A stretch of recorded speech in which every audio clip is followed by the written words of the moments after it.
Hey everybody, we're going to talk about the Industrial Revolution.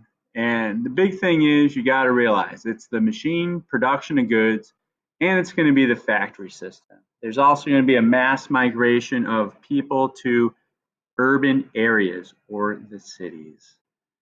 Anytime in this video when there's notes, feel free to hit pause, copy the notes down if you need to, summarize them. But that's what the Industrial Revolution is. It's a change of machine production of goods in factories and a massive migration to the cities. Why did people move to the cities? Well, if you take a look in this illustration, you'll see people move to the cities. Why? Because of factories. Here's a factory. And notice it's on a canal or a river. There's railroads. This is an industrial city. There's smokestacks. Why are there smokestacks? To run the boilers, high-rise factories. Goods could easily be transported on canals and rivers.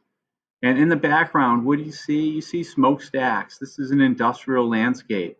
Over here, you notice you have all these row houses for all the workers that would then move next to where the factories are, near water, near railroads, and in the cities. This is an excellent picture. What was going on inside the factories? Well, there were machines.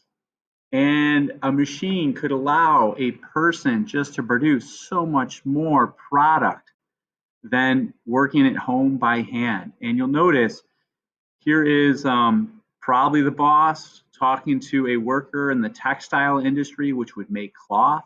Here are some giant looms, which would make cloth. And notice here there is a belt going to a drive shaft around the ceiling. So these are powered by probably a steam engine. Here's a closer picture of an assembly line. And notice the factory workers would be on an assembly line and the parts would come down. This person would have a specific job adding these parts to it. Then they'd slide it down to the next person who would add the next part. And notice you work shoulder to shoulder, you're on your feet. The parts just kept coming, sliding right in front of you.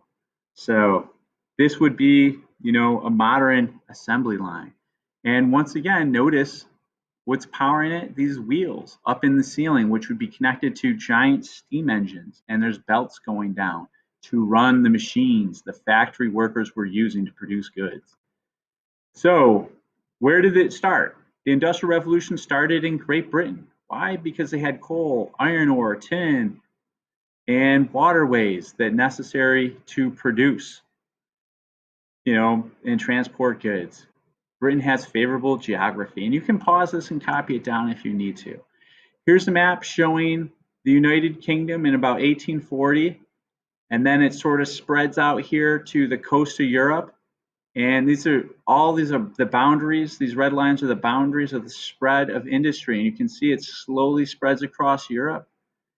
And then it slowly spreads all the way even into Russia by the 1880s. So this is where Industrial Revolution started in England, and then it sort of spreads by the 1840s, the 1850s, the 1860s, 1870s, and the 1880s.